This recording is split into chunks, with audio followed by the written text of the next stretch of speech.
This episode opens with Percy collecting several things of hay and straw and taking them over to the station in order for Toby to take them to some farmers.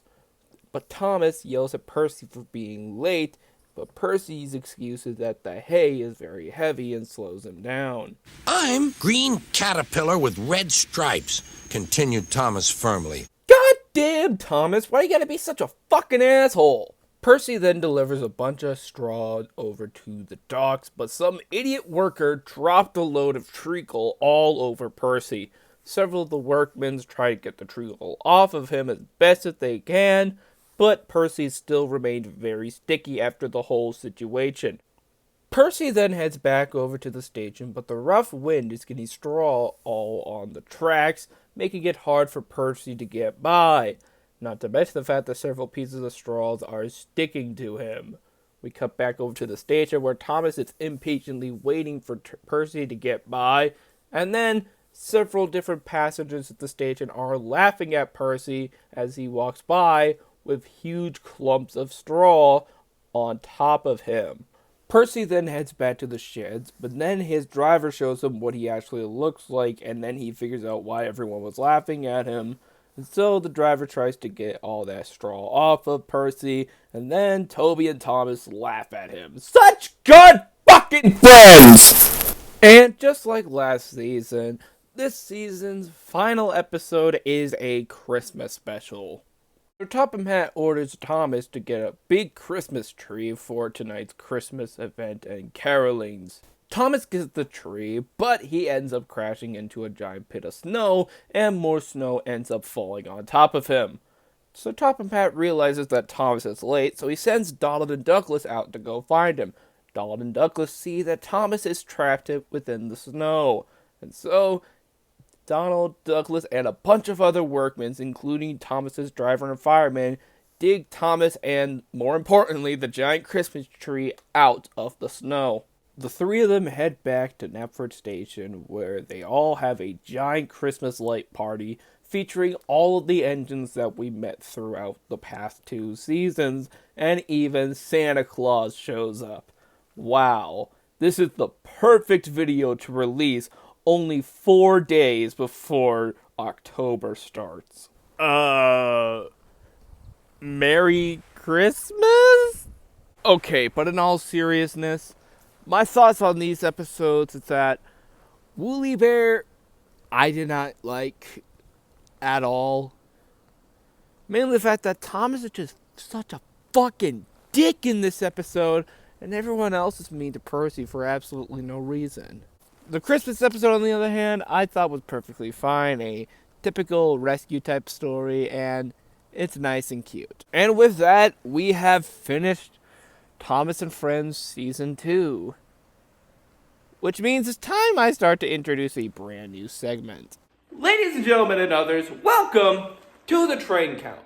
Now you might be wondering, Film Buff, what the fuck is this? Well, I'll tell you. At the end of every single season analysis, we are going to be taking a little break before I give you my thoughts on the entire season. And we are going to take some time to count every new engine that we met this season. I technically did this in Season 1, but I didn't officially call it the Train Count.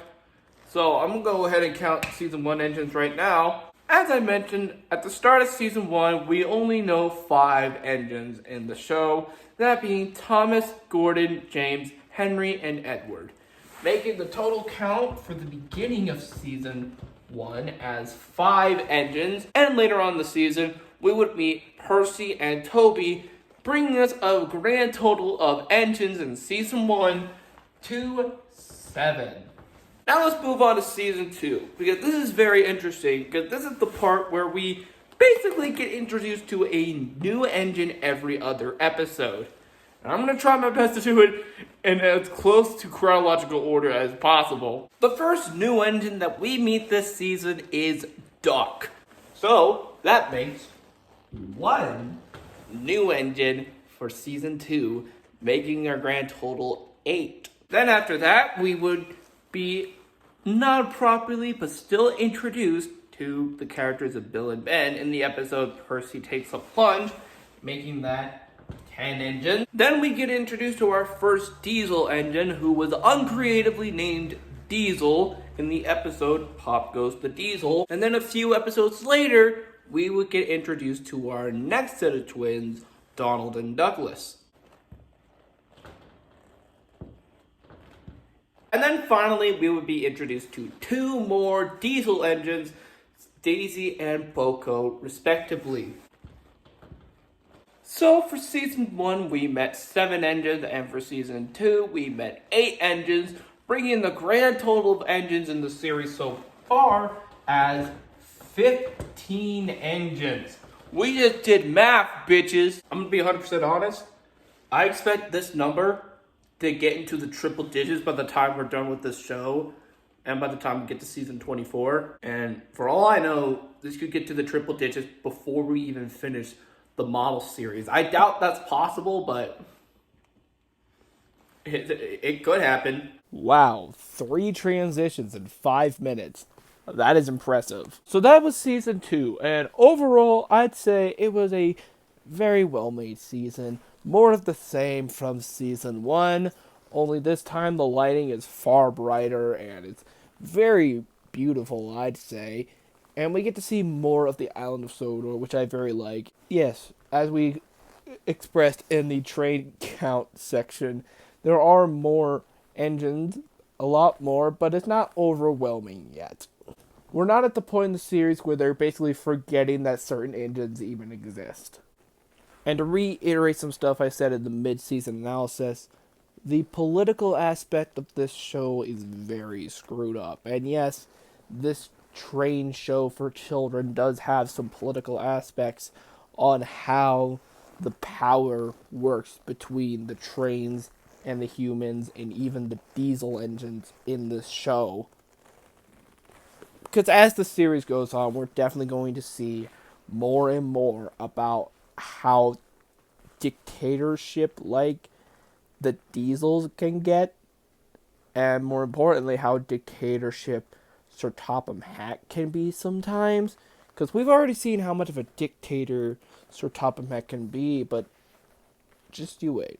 But anyway, that will be it for season 2 of Thomas and Friends, and that'll be it for Thomas and Friends for this year's version of SteamTember. But don't think that we're done, because for the next 4 days, we will be talking about the Thomas and Friends sister series, Shining Time Station. I will explain why I will be talking about this show in the next video, so stay tuned for that. But anyway, guys, I would just like to say thank you so much for watching, and be sure to like, comment, and subscribe, and ring the bell to be notified of when future videos are uploaded.